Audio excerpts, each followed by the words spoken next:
Hello everyone, कसे आहात सर्व? मस्त आणि मजेत ना? मी अश्विनी तुमचं माझ्या अशीच क्रिएशन या यूट्यूब चॅनलमध्ये आजच्या व्हिडिओमध्ये अगदी मनापासून स्वागत करते. तर पहा, इथं 4 टक्स ब्लाऊजचे टक्स मी पाडून घेतलेले आहेत आणि तुम्ही बघू शकता किती सुंदर असा इथं आपल्याला पप येऊन गेलेला आहे. याचं जर तुम्हाला फुल कटिंग स्टिचिंग कसं करायचं याचा व्हिडिओ हवा असेल तर मला कमेंट्समध्ये नक्की सांगा. बघा, या ब्लाऊजला मी आतल्या साईडनं कप वगैरे यूज न करता किती सुंदर असा हा पप येऊन गेलेला आहे. असा पप आला की समजून जायचं की कस्टमरला याचे हे जे ब्लाऊज आहे ते अगदी परफेक्ट पद्धतीने बसून जाणार आहे. ब्लाऊजचा फ्रंट पार्ट हा चपटा येऊ नये यासाठी तुम्हाला काळजी घ्यायची आहे. त्यानंतर बघा, इथं आपण आपला वरचा पार्ट स्टिच करून झालेला आहे. आता याला आपण क्रॉसपट्टी कशा पद्धतीने अटॅच करायची आहे हे तुम्हाला मी दाखवणार आहे. तर व्हिडिओ स्किप न करता शेवटपर्यंत नक्की पहा. तर बघा, इथे मी दोन्ही साईडच्या ज्या क्रॉसपट्ट्या आहेत ते घेतलेल्या आहेत. ब्लाऊज पिसाच्या सुद्धा घेतलेला आहे कापड, आणि आपण जे एक्स्ट्राचं जे आपल्याला लागणार असतं खालच्या साईडला ते सुद्धा मी घेतलेलं आहे. तर बघा, इथं मी मेन फॅब्रिकचा अस्तर जे आहे तो पीस कमी पडलेला आहे, सो मी दुसऱ्या कलरचा इथं कपडा घेऊन इथं मी ॲडजस्ट करून घेणार आहे. तर बघा, इथं खालच्या साईडला आपण सगळ्यात आधी अर्धा इंचावरतीचं अंतर ठेवून इथं खालच्या साईडला एक टीप देऊन दोन्ही क्रॉसपट्ट्या आहेत ते इथं आपल्याला जोडून घ्यायच्या आहेत. आणि जे एक्स्ट्राचे जे कापड आहे आपण जे कट करतो त्यापैकी जे एक्स्ट्राचं कापड आहे ते इथं मी कट करून घेणार आहे. तर बघा, इथं तुम्हाला जर एक्स्ट्राचं कापड खालच्या साईडला जे आपण क्रॉसपट्टी ही दोन्ही साईडला लावतो ते जर तुमचं जर कापड असेल तर तुम्ही आहे त्या कापडामध्ये दोन्ही क्रॉसपट्ट्या काढून घ्यायच्या आहेत. या ब्लाऊजचा पीस कमी पडलेला आहे, सो मी इथं वेगळ्या कलरचा जो थोडासा कपडा आहे तो इथं वापरून त्याचीच क्रॉसपट्टी आहे ती इथं काढून घेतलेली आहे. तर बघा, इथं मी एक्स्ट्राचं कापडसुद्धा कट करून घेतलेलं आहे. आता हे ओपन करून घेणार आहे बघा मी, आणि खालच्या साईडला जी आपण क्रॉसपट्टी जॉईन केलेली आहे जी आतल्या साईडला आपली जाणार आहे त्याच्यावरती मी एक दाब टीप देऊन घेणार आहे. तुम्हाला सुद्धा तिथं एक दाब टीप घेऊन घ्यायची आहे, जेणेकरून तुमचा जो ब्लाऊज आहे तो अगदी फिनिशिंगमध्ये आणि परफेक्ट असा रेडी व्हावा यासाठी. तर बघा, ही एका साईडची आपली क्रॉसपट्टी आहे ती कट करून झालेली आहे, आणि या साईडला थोडं मला इथं कट वगैरे झालेलं आहे असं घेतलेलं आहे.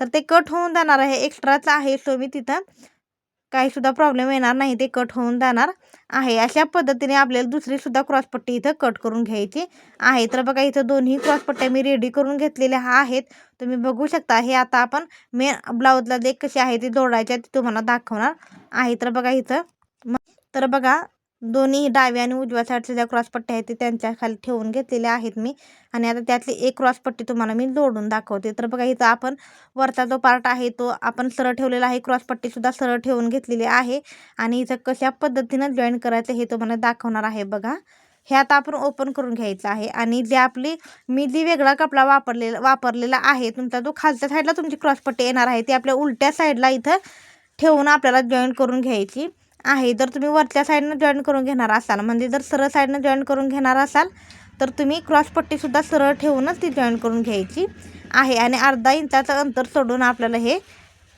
टीप मारून घ्यायची आहे. तर बघा, इथे मी टीप मारून घेतलेली आहे, जी आतल्या साईडली असणार म्हणजे आतल्या साईडची असणार आहे, आणि तुम्ही बघू शकता इथं अजिबात शिलाई न जाता ती शिलाई आतल्या साईडला गेलेली आहे. वरच्या साईडला शिलाई आपली अजिबात दिसून येणार नाही.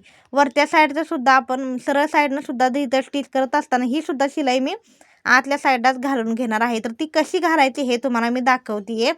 तर बघा, हे आपलं जे वरचा पार्ट आहे तो असा फोल्ड करून घ्यायचा आहे. तुम्ही केअरफुली बघा म्हणजे तुमच्या लक्षात येईल. आणि त्यानंतर आपण हे असं एवढं फोल्ड करून झाल्यानंतर आपण जी आतल्या साईडची क्रॉसपट्टी जोडली होती त्यावरती ठेवून जो आपला समोरच्या साईडची जी क्रॉसपट्टी आहे त्याच्यावरती आपण ठेवून घ्यायचं आहे, आणि तिथं एक टीप देऊन घ्यायची आहे. तुमच्या लक्षात आलं असेल अशी अपेक्षा करते.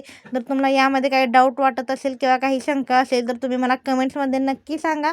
तुम्हाला तिथं मी शंकांचे निरसन करण्याचा नक्की प्रयत्न करणार आहे. तर बघा, इथं अर्धा इंचाचा आपण शिलाई मार्जिन सोडून तिथून एक आपल्याला टिप देऊन घ्यायची आहे. तर इथं आपल्याला डबल टिप देऊन घ्यायची आहे. प्रत्येक गोष्ट तुम्ही कोणतीही स्टिच करत असताना तुम्हाला स्वतःला डबल टिप मारायची नेहमी सवय लावून घ्या तुम्ही. तर बघा, इथं आपण ही क्रॉसपट्टी दोन्ही साईडच्या क्रॉसपट्ट्या आहेत आतली आणि बाहेरची, तर इथं आपली स्टिच देऊन झालेली आहे. आता मी इथं डबल टिपसुद्धा देऊन घेते डायरेक्टली. तर बघा, तुम्हाला अजून कोणत्या प्रॉब्लेम काही ब्लाऊज स्टिचिंगमध्ये येत असेल तर मला कमेंट्समध्ये सांगा. तो व्हिडिओ तुमच्याशी शेअर करण्याचा मी नक्की प्रयत्न करणार आहे. तर बघा इथं टिप मारून झालेली आहे. ज्या साईडला मोठी साईड आहे त्यातून मी आतला जो आपण पार्ट फोल्ड करून घेतला होता तुम्ही बाहेरच्या साईडला ओढून घेणार आहे. तुम्ही बघू शकता एकदम इझिली ते आपलं बाहेर निघून आलेलं आहे. आणि मी तुम्हाला सांगितल्याप्रमाणे बघा इथं जे आपण मी म्हटलं होतं जे कट झालेलं आहे ते आपलं एक्स्ट्राच आहे, तर ते आपले कट होऊन जाणार आहे. तर बघा इथं मी ते सुद्धा एक्स्ट्राच आहे ते सुद्धा इथं कट करून काढलेलं आहे. आणि आता तुम्ही बघू शकता आतल्या साईडला सुद्धा वरच्या साईडला आणि खालच्या साईडला दोन्ही साईडला आपली जी टिप आहे क्रॉसपट्टी जोडलेली ती आतल्या साईडला गेलेली आहे. आणि अशा पद्धतीने एकदम फिनिशिंगमध्ये आपली क्रॉसपट्टी जोडून झालेली आहे. तुम्ही बघू शकता किती सुंदर असा इथं आपला ब्लाऊज रेडी झालेला आहे. आणि याचा पफसुद्धा किती सुंदर आलेला आहे. आणि क्रॉसपट्टीसुद्धा अतिशय सुंदर आणि परफेक्ट पद्धतीने फिनिशिंगमध्ये आपली इथं स्टिच होऊन गेलेली आहे. तुम्ही बघू शकता आतली साईडसुद्धा दिसत नाही आहे आणि वरच्या साईडला सुद्धा इथं आपली क्रॉसपट्टीची जी शिलाई आहे ती दिसत नाही आहे. तुम्ही सुद्धा अशा पद्धतीने ब्लाऊज स्टिच करू शकता. आणि इथं आपल्याला नंतर क्रॉसपट्टी वगैरे इथं जोडून घ्यायची आहे. तर तुम्ही बघा क्रॉसपट्टी जोडून झाल्यानंतर आपला हा जो ब्लाऊज आहे तो असा काही रेडी झालेला आहे. क्रॉसपट्टी जोडल्यानंतर सुद्धा आपल्या ब्लाऊजला किती सुंदर पफ आलेला आहे. तुम्ही बघू शकता एकदम सुंदर फिनिशिंगमध्ये आपला हा ब्लाऊज जो आहे तो रेडी झालेला आहे. गळासुद्धा किती सुंदर असा रेडी झालेला आहे तुम्ही बघू शकता. आणि अशा पद्धतीने आपण हा ब्लाऊज रेडी केलेला आहे. आता त्याला आपण वरच्या साईडनं काचपट्टी आणि बटनपट्टी या ब्लाऊजला अटॅच करायची आहे. तर ती कशा पद्धतीने करायची आणि कोणत्या साईडला काचपट्टी आणि कोणत्या साईडला बटनपट्टी अटॅच करायची आहे ते तुम्हाला मी आता दाखवणार आहे. तर बघा सगळ्यात आधी आपण डाव्या साईडला आपण नेहमी काचपट्टी जॉईन करत असतो. तर बघा आपण ब्लाऊज हुकाचा ब्लाऊज स्टिच करत असताना आपण काचपट्टी डाव्याच साईडला लूकपट्टी असते ती डाव्या साईडला अटॅच करत असतो. पण ती हुकपट्टी जॉईन करत असताना आपण नेहमी खालून वरच्या साईडला जोडत असतो. पण काचपट्टी जोडत असताना तसं करायचं नसतं आपल्याला. तर काचपट्टी जॉईन करत असताना नेहमी आपल्याला काचपट्टी ही आपण वरच्या साईडनं खालच्या साईडला जॉईन करायची असते. म्हणजे वरच्या साईडला सरळ बाजूला आपण पट्टी ठेवून ती आतल्या साईडला दुमडून घ्यायची असते. तर बघा इथं मी एक टीप मारून घेतलेली आहे. त्याच्यावरती आपल्याला दाब टीपसुद्धा मारून घ्यायची आहे जेणेकरून आपली ही पट्टी आहे ती फिनिशिंगमध्ये बसून जावी ब्लाऊजला यासाठी. आणि बघा मी वरच्या साईडनं खालच्या साईडला बघा अशा पद्धतीने इथं मी फोल्ड करून घेणार आहे. तुम्ही सुद्धा तुमची काचपट्टी जी आहे ती डाव्या साईडला जॉईन करायची आहे, सरळ वरच्या साईडला जॉईन करायची आहे आणि ती खालच्या साईडला फोल्ड करून घ्यायची असते. बघा मी अशा पद्धतीने दाखवते तुम्हाला. अगदी त्याच पद्धतीने तुम्हाला सुद्धा हे टीप मारून घ्यायची आहे. आणि फोल्ड करून झाल्यानंतर तिथं मी इथं एक टीप देऊन घेते.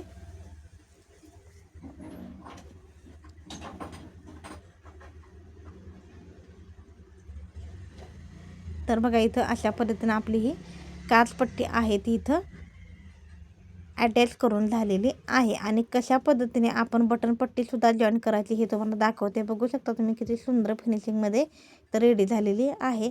आता आपण इथं बटनपट्टीसुद्धा जॉईन करून घ्यायची आहे. बटनपट्टी जॉईन करत असताना आपल्याला बटनपट्टी नेहमी उजव्या साईडला जॉईन करून घ्यायची आहे. तर बघा इथं उजव्या साईडला बटनपट्टी मी जॉईन करून घेणार आहे. आणि बटनपट्टी जॉईन करत असताना नेहमी आपण खालच्या साईडून वरच्या साईडला म्हणजे आतल्या साईडला जॉईन करायची आहे आणि ती फोल्ड करून आपल्याला वरच्या साईडला फोल्ड करून घ्यायची आहे. तर तुम्ही बघू शकता मी ही उलटी साईड आहे ब्लाऊजची आणि त्याच्यावर मी ही टीप जी आहे पट्टी आपली जी आहे ती इथं उलटीच ठेवून घेतलेली आहे जेणेकरून ती आपण वरच्या साईडला फोल्ड करून घेतल्यानंतर ती शिलाई जी आहे ती सगळी आतल्या साईडला जाणार आहे. तर तुम्ही बघू शकता किती व्यवस्थित पद्धतीने आपण 5 इंचाचं अंतर सोडून एक स्ट्रेट अशी लाईन मारून घेतलेली आहे. त्यानंतर बघा इथं मी ब्लाऊज सरळ करून घेतलेलं आहे. ब्लाऊज सरळ करून घेतल्यानंतर आपल्याला मी दाखवते बघा अगदी त्याच पद्धतीने तुम्हाला जी पट्टी आपण घेतलेली आहे ती इथं आपण फोल्ड करून घ्यायची आहे. तर बघा तुम्ही 1.5 ते 2 इंचाची मी ही पट्टी घेतलेली आहे. जर तुम्ही बिगिनर असाल तर तुम्ही 2.5 इंचाची सुद्धा घेऊ शकता. तर बघा अशा पद्धतीने मी ही वरच्या साईडला पट्टी फोल्ड करून घेतलेली आहे. आणि एक टीप देऊन घ्यायची आहे. टीप देऊन झाल्यानंतर आपण जे एक्स्ट्राचं कापड आहे ते आपण इथं कट करून काढायचं आहे. तर तुम्ही बघू शकता अशा पद्धतीने आपली काचपट्टी आणि बटनपट्टी दोन्ही इथं स्टिच करून झालेल्या आहेत. तर बघा हा व्हिडिओ तुम्हाला कसा वाटला ते मला कमेंट्समध्ये सांगायला अजिबात विसरू नका. व्हिडिओ आवडला असेल तर व्हिडिओला लाईक नक्की करा. चॅनेलवरती नवीन असाल तर चॅनेलला सबस्क्राईब करायला अजिबात विसरू नका. भेटूया अशा नवीन व्हिडिओमध्ये. तोपर्यंत बाय आणि काळजी घ्या स्वतःची.